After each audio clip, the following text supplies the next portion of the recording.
Hey, what's up y'all? My name is John Manalo, and in this video I'm going to be restoring a pair of 2002 Supreme Dunk Lows. I've pretty much replaced every leather, every elephant print with brand new material. I've only left a few pieces from the original shoe as a guide, and I put in custom insoles on there to let you guys know what I did. Yeah, it's pretty sick. I'm still very new in sneaker reconstruction, so the stitch game still needs a whole lot of work. And I've used two different types of elephant print. I don't know if you can see it here, just to see what it looks like on the shoe. This is just like a test shoe for me to see what I want to use in the future. But yeah, hope you guys enjoyed the video, and take care and God bless. Yay!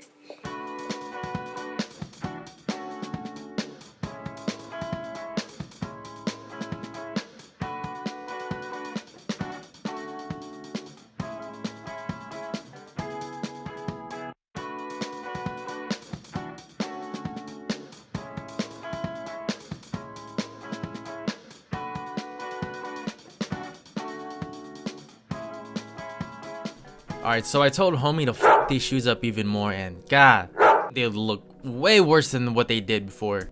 So with all of that said, I'm gonna replace all of the elephant print, majority of the leather upper, and the whole sock liner. And of course, we'll be performing a sole swap. This is my first time doing this, so I'm for sure gonna make a whole lot of mistakes. Now, I know you guys are gonna pop the question, why don't you just buy a new pair of shoes instead of doing all this extra work? Well, I don't really have an extra $6,000 to $8,000 lying around, so yeah. So the reason why the shoe costs so much is celebrities like Travis Scott wearing them in public and other people seeing it and want to wear the same shoes as them. Also, since these shoes released back in 2002, there are fewer dead stock pairs out there, which causes the price to hike up even more. I'm gonna cut away at the laces since I'm not gonna use them anymore. I'm gonna buy brand new laces off of eBay. So the first thing I'm gonna do is remove the midsole by using an x-acto knife. Now, if you guys could do me a favor and like this video, because you know this video is gonna be crazy. And also shoot me a like for no bugs in the shoe this time. I'm gonna remove the old strobe board and replace it with the brand new lasting board after everything is done. So at this point, I'm just gonna unstitch every single panel and then evaluate what I can reuse for this project.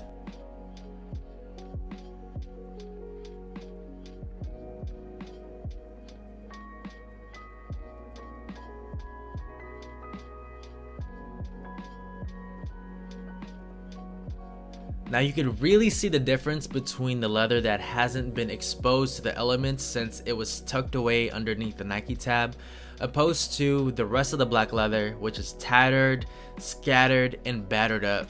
You could also see some rips on the sock liner, which we'll be replacing, by the way.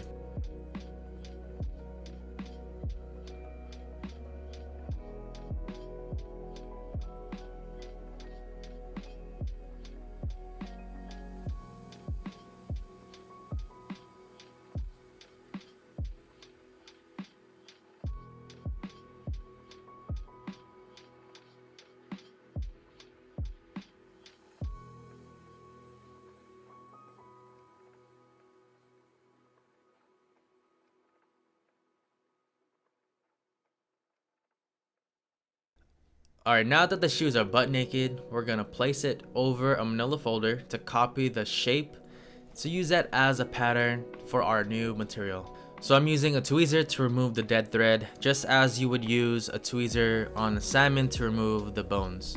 I did make a copy of the quarter panel just in case if I need to use it, but I feel like I'm just going to reuse the original quarter panel since I'm still fairly new to all of this. So all I'm gonna do with the original quarter panel is clean it up and repaint it to look as good as new. And I do need the original stitch lines to figure out where to put the other panels all together.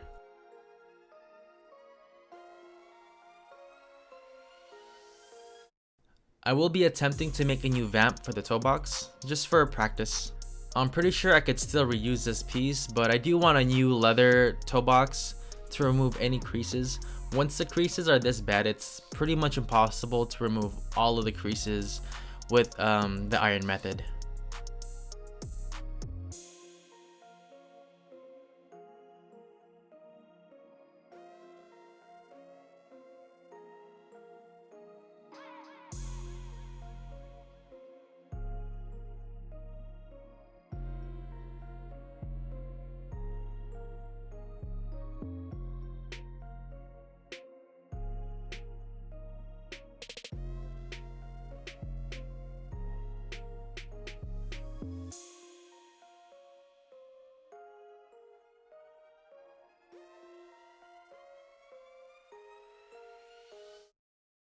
I'm pretty much doing a copy and paste of the old toe box to the new toe box, including all of the holes on the top.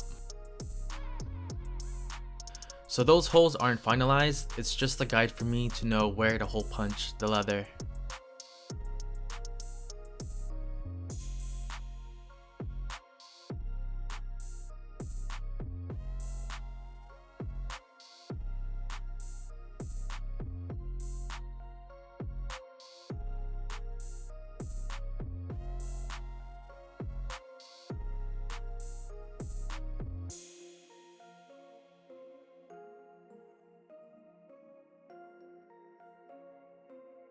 I'm gonna be doing the same thing I did for the vamp on the toe box with the front mud guard with the elephant print.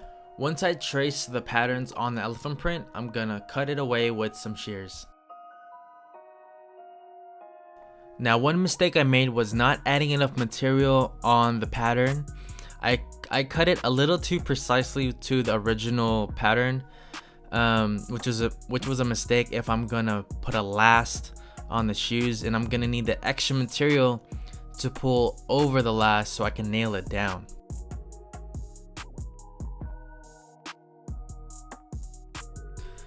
For all of the parts that I'm using, I'm gonna clean them thoroughly with some reshoovinator laundry detergent just to give it a little bit more life. They really do stink from all the years they've been worn, so this will just give it a whole new life. Once I'm done cleaning the leather parts, I'm going to be adding black paint just to mask any scuffs on the upper. I will be using reshoovinator laundry detergent to freshen up all of those parts. Unfortunately, this specific product isn't available anymore where you can squeeze it from the top. They're pods now, so please don't swallow them. And the pods are just a lot better to use. So if you guys want to buy a reshoovinator product, the link is in the description below for your convenience.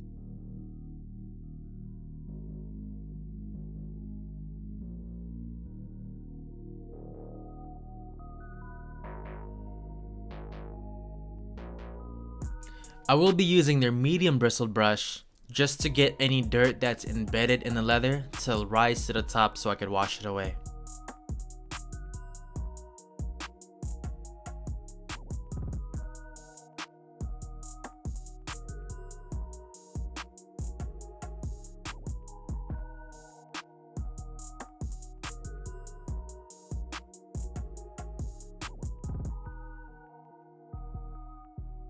So once they're squeaky clean, I'm gonna dry them off with a microfiber towel.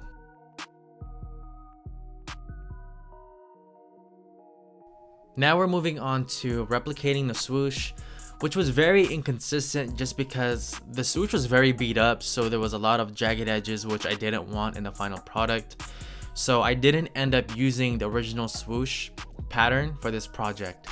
Also, my hands weren't incredibly steady while I was cutting the leather with an x-acto knife, so I just ended up using my Cricut machine and it gave me the perfect swoosh.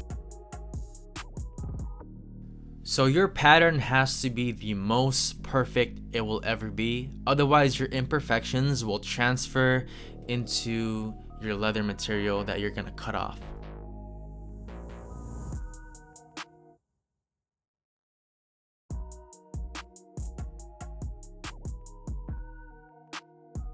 So I put on some cheat codes and then traced the previous stitch line on the toe box vamp and transferred it onto the new toe box so I know exactly where to put the elephant print where I will stitch it together.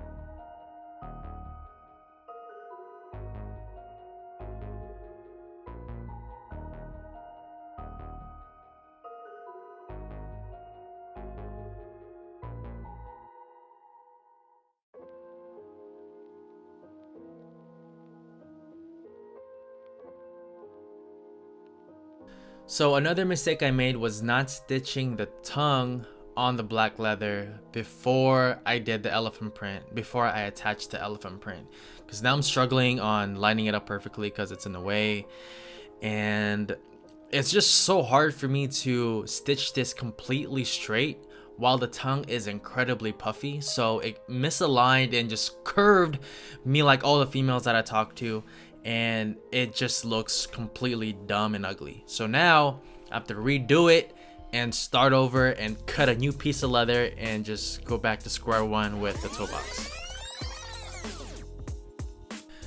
Now I made a whole new pattern for the vamp, for the black leather. So I'm just doing all of the prep work right now so I don't miss a beat in the final product. So I'm a smart little boy now, and I started to make the holes on the leather, and I finally stitched the tongue on the black leather before I put on the elephant print.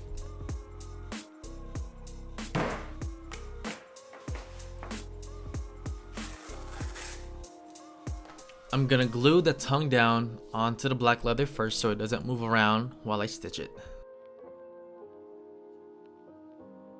Now, to ensure I got some straight lines, I'm gonna use a ruler, well in this case an architectural ruler, and make sure I follow the lines on the material.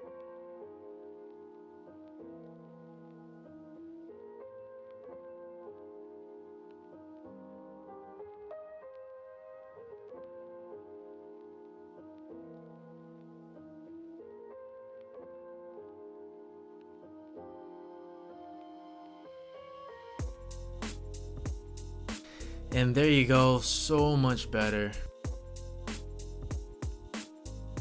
Alright you guys, we're just starting. The next step is to repaint the whole quarter panel black. So we're gonna prepare the leather by using acetone to remove any oils, any debris that we didn't catch while we clean the uppers. And we're going to sand down the leather so it's silky smooth, or as smooth as we can possibly get it, and then repaint it with an airbrush.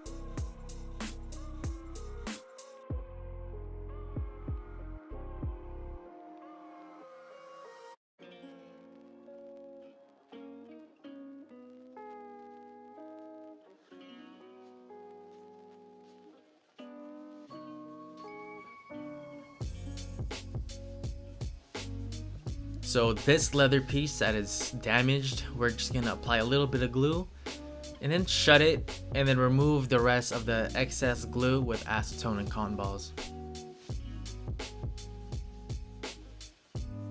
As I'm getting ready to repaint the uppers, I'm just adding a little bit of too thin and adhesion promoter inside of the paint, just so the paint will be a little bit more durable.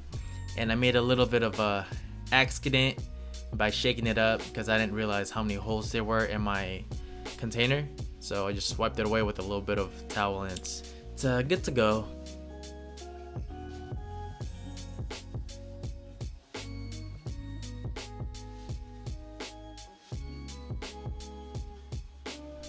The quarter panel looks so much better with a fresh repaint.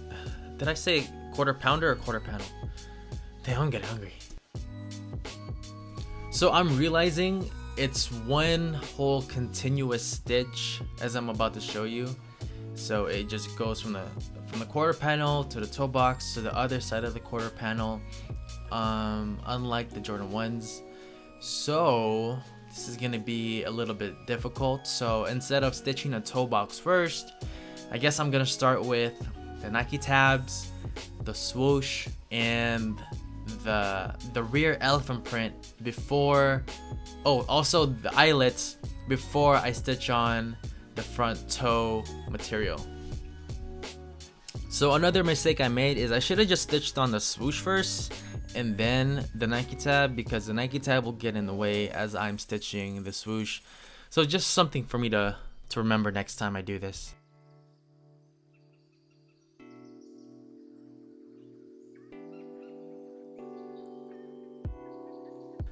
So the next step I'm doing is preparing the foam that's going to be attached to the sock liner.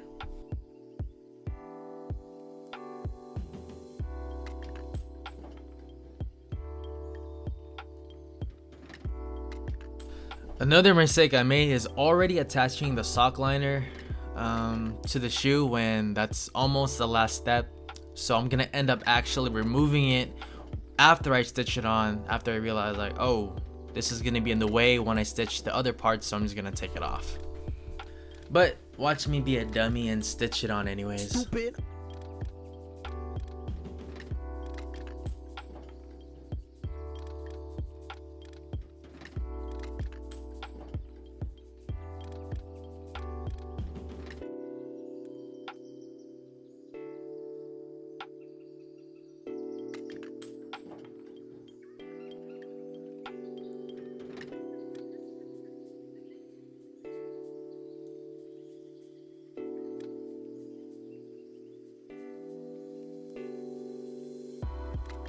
I'm not gonna lie, that red suede be hitting. That shit looks so nice.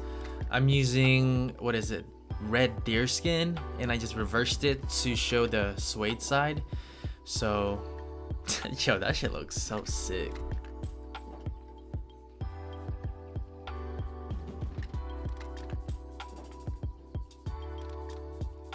I took it off because I'm like, alright, this is gonna work with the sock liner on. So you can see me just stitch the rear panel onto the quarter panel.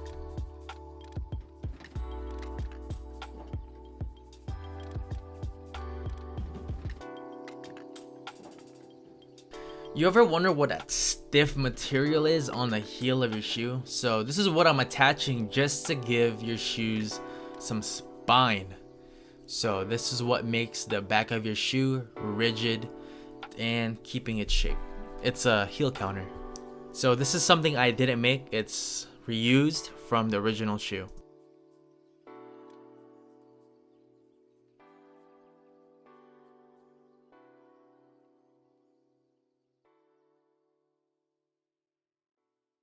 So all shoes have this interior liner that coats the back of the leather so you don't see the leather fibers. It pretty much just tucks it away neatly. So I cut off some premium black suede, and I'm going to do the same thing. So for me to get the perfect swoosh, I went on Photoshop. I had to download an image file of a dead stock pair so there's no imperfections, and traced it out on Adobe Photoshop using the pen tool, which took me forever. And then I saved it as a vector file or something, and then I just used my Cricut to cut it out.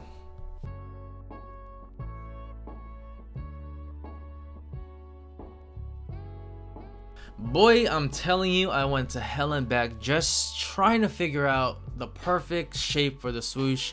I went through countless leather materials so I don't have to waste my black leather material.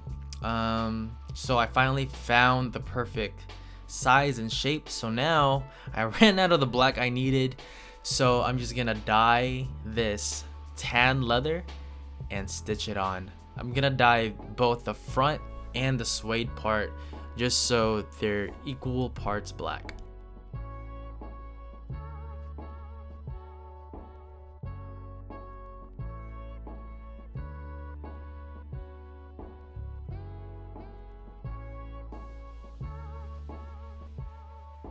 So I'm just prepping the swooshes for a leather paint just to get that same color, same exact hue of black that I painted the quarter panels, so everything looks uniform.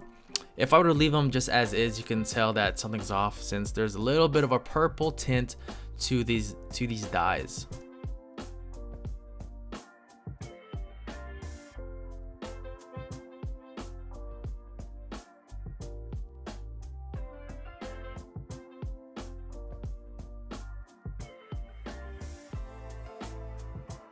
Oh, so I've asked my homie to come through and record some sexy B-roll action as I cut. So yeah, here it is.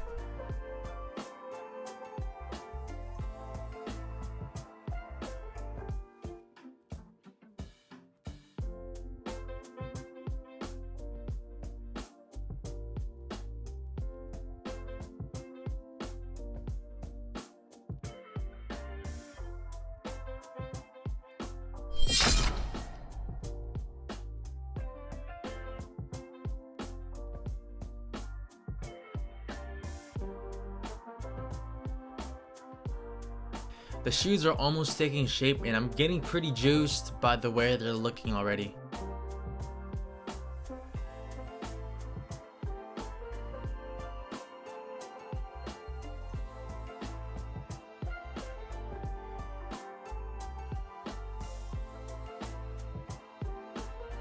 Now the next step is to attach the front toe box with the rest of the quarter panel.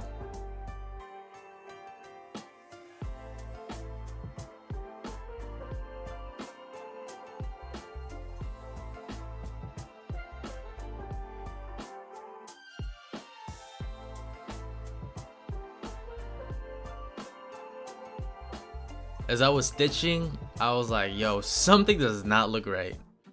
I looked at another Nike Dunk for reference, and I should have attached the black leather below where I was supposed to stitch, because they should be stitched together.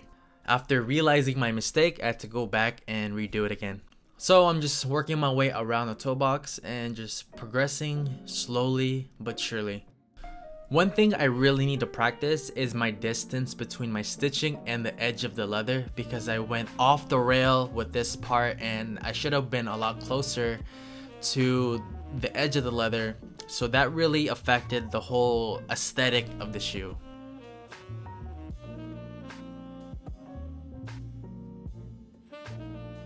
If you look closely, you're gonna see me go off the rails, and it's just completely not where I want it to be at. So it's just another, mistake to learn from.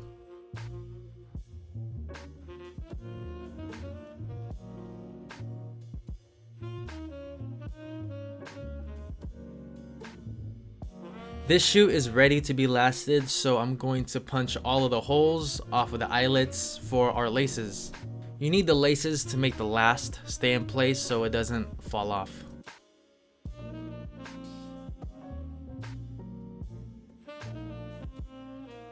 So this is where I'm kicking myself in the ass for having some parts of the material way too short, so it's going to be harder for me to nail down the material as I last the shoe.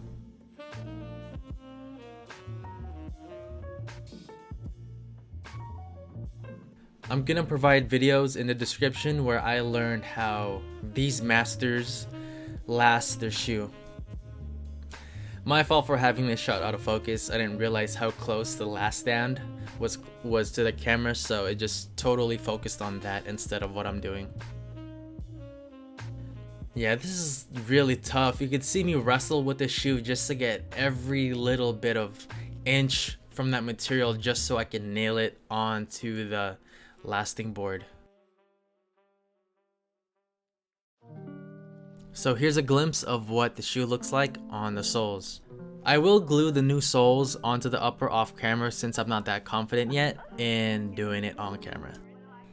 Even though they're not dirty, I will give these guys a quick clean with a reshoovinator and a soft bristled brush just to remove any dust that I've caused by shaving the elephant print and the leather, so the midsole will bond better with the upper. In the beginning, I mentioned I used two different types of elephant print. Both are very thin elephant print, but it's the color that's different, so let me know what you guys prefer, the left shoe or the right shoe. So the secret that I have to naturally darken the material is using mink oil. So this will give the elephant print a darker hue than it naturally did. So if you read the back, it says it may darken some leathers. So in this case, it gave my elephant print a brownish hue to emulate a vintage vibe. Also, by adding the mink oil, it'll replenish the leather to make it supple, and it acts like a natural film to repel water. Now the last step is to stitch the midsole back to the uppers, and that'll be it for this project. If you guys can give me a thumbs up for this video, it will mean a whole lot to me, especially for attacking a project I've never done before and putting the amount of work onto the shoe. The results weren't as perfect as I want them to be, but this project definitely taught me a lot. So shoot me that thumbs up, and thank you so much for your support.